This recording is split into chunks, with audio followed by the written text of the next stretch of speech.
Last time on the Gulf Podcast.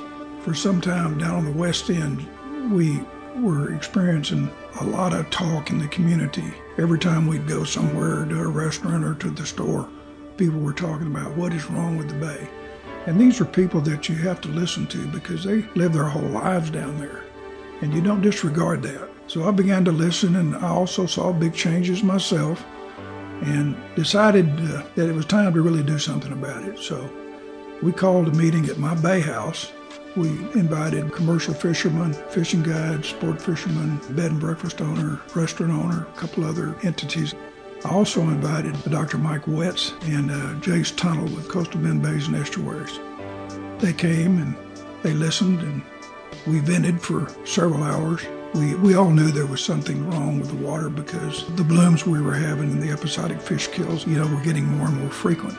So that's how it started.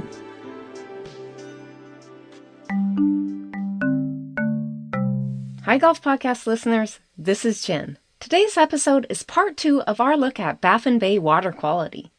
As we learned last time, this Texas bay is known for its trophy trout, but many of the longtime anglers and guides had witnessed the decline of the bay over the last few decades. In Baffin, poor water quality affected seagrasses, shrimp and crabs, and of course those gigantic sea trout. That's why I wanted to highlight this story on our Watershed series.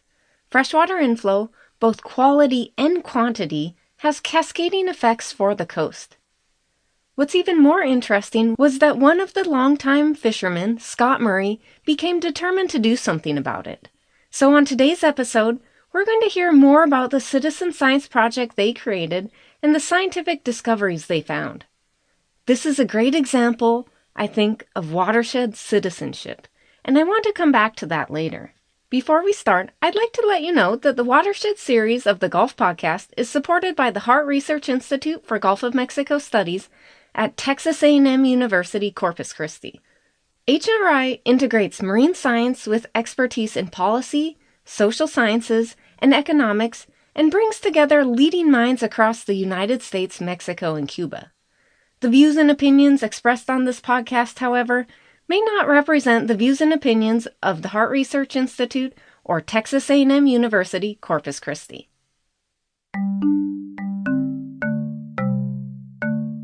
Back in 2012, after that initial meeting at Scott Murray's house, Dr. Mike Wetz got on board. Mike's the chair for coastal ecosystem processes at the Hart Research Institute. He became concerned after hearing about the problems in Baffin. So they were having some pretty big fish kills. At that time, I think they'd had probably 4 or 5 major fish kills just over the past 5 years. And this is trophy trout and drum. They'd also had the persistent brown-tide algal bloom. And also the black drum that they were catching, something like 75% of the adult drum had this jelly flesh. Like you basically couldn't sell them or eat them or anything. They just had no muscle on their body. It was really weird. So just kind of all these things coming together to say something's off with this bay. Unfortunately, there hadn't been any recent scientific studies of the bay. But given the fish kills and the other problems, they needed to work quickly to figure out what was going on. Here's Scott Murray again. Long story short, developed a low-end water quality program because we didn't have a lot of funding. Our first funding actually came from the commissioners at Kingsville. And that's kind of how we got the first little bit of funding to get it started.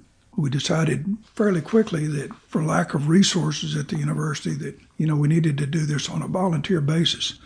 My job basically was to source and collect a group of volunteers and to manage them. And that's what I did. In a slow-moving world driven by grant deadlines and the bureaucracy of many agencies, it made sense to do some sort of citizen science project to test water quality. Murray's group teamed up with scientists and students from Mike Wetz's lab. Well, we wanted to get started quickly. There wasn't a lot of funding. So they offered to provide us their boats. They took us out every month. We were able to get started and get data quickly, relatively inexpensively. But on top of that, they just had a lot of great knowledge about the bay and gave us some ideas on where to sample. And we also knew that if there were issues, that we were going to need this group of individuals to kind of help shepherd us and push us towards solutions. To get started on the project, Scott Murray needed grassroots support. First of all, it's a small community. It's a very rural kind of agricultural. People make their living farming and fishing, commercial fishing. And so you really kind of had to know which people to source to get the right heads there to talk and kind of discuss and decide. But people were not shy, not bashful about telling what they knew about Baffin. For example, one of the commercial fishermen has seen his catches go from, thousands of pounds to a few hundred pounds of drum. And so there were a lot of good anecdotal stories there to get people motivated. As far as the volunteers, those are folks that I've really known for the most part for years, and I knew that they were really, really interested in Baffin and what was going on. Murray then enlisted some of his fishing buddies, Baffin Bay guides, and local business owners who had boats. People like John Sutton, a local retiree who grew up along the Texas coast in Brownsville, Corpus Christi, and elsewhere. He first fished Baffin Bay in 1957 with his grandfather. But since then, things had changed. I hated to see something like that just fade away and get to a point where, a lot of bays, fishing places have done. They get overcrowded and no one does anything to improve it. And we had an opportunity to improve it. One thing that kind of stuck in my mind at that time was the fact that no one did anything for Baffin Bay. The water quality was off. You get little patches of brown tide during that time, more than just a solid bloom. Then Scott approached me with the idea of doing this study. And I said, yeah, sign me up. I can do that. Another one of the volunteers was David Rousey, a fishing guide and captain known for winning big trout tournaments and promoting catch and release and conservation on the Texas coast. And I believe Scott Murray was the first one that brought this to my attention, that they were going to start this program. And when he told me what they were going to do, we were in the midst of a brown tide. I was just disgusted with the bay because this thing keeps reoccurring. We'll get a year or two of beautiful water, then it comes back, and it's just horrible. And I was like, look, I don't know what y'all need or what, but I'm in as a volunteer. I said, I'll volunteer my time, my boat. I'll pay for the gas just to get y'all, whoever needs to be where. So it really just started off like that, just a simple conversation, and it was a subject close to my heart. And Scott Murray, who enlisted all the volunteers, had fished the bay for years with his family. We're a catch and release family, particularly for big trout. Every once in a while we'll keep a couple of small fish to eat. But our emphasis has always been on trout conservation. And I've been involved with trout conservation since, I don't know, for the last 30 years, I guess. And, what was special, too, from a trout fishing standpoint is that I got to be with both my wife and my son on different occasions when they caught their personal best trout. We were together. And my wife caught one that was 33 1/8. It still holds the Murray trout record. She's caught the biggest trout. My son caught one that was between 31 and 32, close to 32. And it was an awesome fish. We also released it as well. The Murray grandchildren also grew up fishing Baffin Bay, so catching big trout runs in the family. But Scott Murray's background in marine biology and decades spent on the water helped a lot too. Well, it was great. I had a boat, and some of my neighbors that I got involved had boats. And they're just a group of people that really cared about Baffin Bay, were willing to learn. We had people from the university that trained us in how to process the samples, how to work the instrumentation, record the data, report the data, pack the samples, get them over to the university. They learned how to use our handheld, it's called a sonde. It's an instrument that you drop in the water and it measures the temperature, the salinity, dissolved oxygen. So they learned how to do that, and then we also showed them the proper ways to collect the water samples so we could be confident in the data we were getting back. And then just more basic stuff, just like how to record your field observations, things you were seeing out there, and any kind of notes that needed to be taken. We did water quality sampling once a month. We had 11 stations. I had 2 teams. I had an east team and a west team. And the reason I did that is because it's such a long bay, you just simply couldn't beat the wind unless you had boats on both ends. We sampled for I guess, a little over 4 years, right in there somewhere. For those 4 years, rain or shine, the volunteers collected samples. Here's John Sutton again. When we went out to get samples, it was just volunteers. 2 in a boat usually is what I did. We covered the area at the mouth of Baffin. We could launch here, go down, and then people from Riviera could catch the back end of Baffin. We'd go down, we'd take our samples and so forth, and then on the way back, 15, 20 minutes before we got to the ramp, I'd call somebody come down and pick up all the samples. And then over a period of time, a lot of the students would come in and help us. I mean, it was quite a process, but everybody was willing. And let me tell you, keeping people pointed in the same direction for 48 months is not an easy thing, unless their hearts are in it. That's the difference.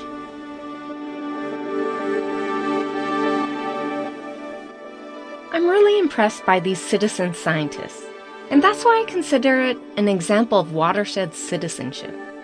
What do I mean by that? The poet Gary Snyder writes that, quote, watershed consciousness and bioregionalism is a move towards resolving both nature and society with the practice of a profound citizenship in both the natural and social worlds. If the ground can be our common ground, we can begin to talk to each other, human and non-human, once again, unquote. Texas is a big state that doesn't just have one landscape, but many, from the high desert of Big Bend to the Central Hill Country to the piney woods in the east to the Gulf Coast plains. So the state's political boundaries encompass a variety of bioregions. But what if we started thinking on those scales rather than on a state level or a federal level?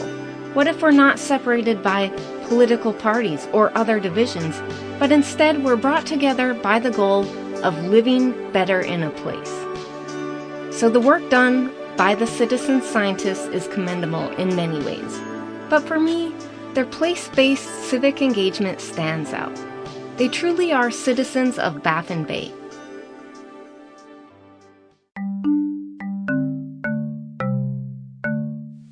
As the water quality sampling continued, scientists started to discover the problem.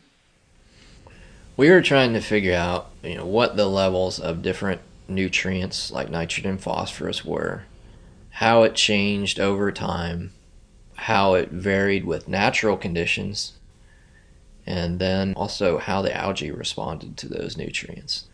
And so we were just really trying to figure out, okay, is there a problem with nutrients in this bay? Because a lot of the symptoms seem to point in that direction, but we didn't have great data to suggest that. And the other thing was, there was a lot of early work done on brown tide that essentially concluded that it was just this sort of natural phenomenon, seemed to not indicate that there are any nutrient problems. But then when you look at those older studies, you realize that they were missing a huge pool of the nitrogen that's in the water. They just didn't measure it because it was kind of hard to measure at that time. So that kind of left us with this perception over 10, 15 years that there was nothing wrong with the bay. And so what we did is we tried to get a more comprehensive look at, the nutrients in the bay. And sure enough, what we found is that the levels of nitrogen in this bay, and in particular a certain type of nitrogen, is on the order of 2 to 3 times higher than anywhere else on the Texas coast, and about as high as you would measure in just about any other bay system in the U.S. Normally, freshwater inflow brings needed sediments and nutrients and fresh water into bays and estuaries. But in Baffin, the quality of the water flowing in was, well, not good. We've got 3 streams down there that depend on heavy rainfall for any flow at all. That's Los Olmos and San Fernando and Petronilla. And they actually feed Baffin. Unfortunately, we're also being fed with a lot of pollution. So we've seen a big change in the agricultural community. There's been tremendous land clearing and tremendous agricultural development over the last I'll say 30 to 40 years, you can see the changes. We've had episodic blooms of brown tide and other algal forms, which have created many times, particularly during the warmer months, low oxygen values. And low oxygen values have a detrimental effect on many different species of organisms. So we've seen all those things happening. We've also seen, with the probably related to all the land clearing, quite a bit of erosion and deposition.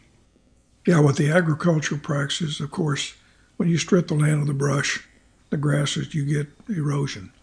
And many of the serpulid reefs, particularly like in the back end of Alazan and some of those places, have now been covered or partially covered with sediment. And I think what the data has shown since then is that, the nutrients that go into Baffin Bay, it's coming from a lot of different places. I'm sure there's some agricultural component there. That's hard to deny. But we also have major problems with sewage treatment in that watershed. There are some of the sewage treatment plants, they're not up to code. I mean, instances of raw sewage being dumped into the creeks. You can imagine. It's not great. And it is what it is. It's a rural, poor watershed. It's hard for some of the communities to maintain their infrastructure and to hire people to maintain it. So we have issues with wastewater. We have issues with septic tanks that are discharging, not doing a great job of treating the water and putting stuff into the bay. It's a combination of things that are contributing to the changes in the bay. The nutrients from all those different sources led to the poor water quality in Baffin. That, in turn, caused a variety of negative effects, including the brown tide events. Basically, it's like a very small, nondescript little ball. And there's all kinds of plankton. There's really charismatic ones that have all kinds of spines and things, and brown tide's really not. It's just this little ball. And it seems to be well adapted for environments like Baffin Bay that occasionally get really salty.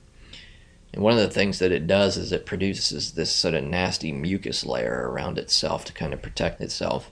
So that's why there's this perception that it maybe isn't great for food webs either. Like, who wants to eat that? But it is capable of using that form of nitrogen that we found to be really in high levels in Baffin Bay. Brown tide, as we know from the last episode, has had some historically bad years, and it kept reoccurring. It's interesting that something so small could have such big impacts. A single brown tide is 3 microns in size, and a micron is 1/1,000,000th of a meter, which is almost incomprehensibly small, so small that you can't see it with your naked eye. But to give you a sense of the size, from my cocktail napkin calculations, about 50 brown tides can fit into a single grain of fine Texas sand. It basically makes the water look like chocolate milk.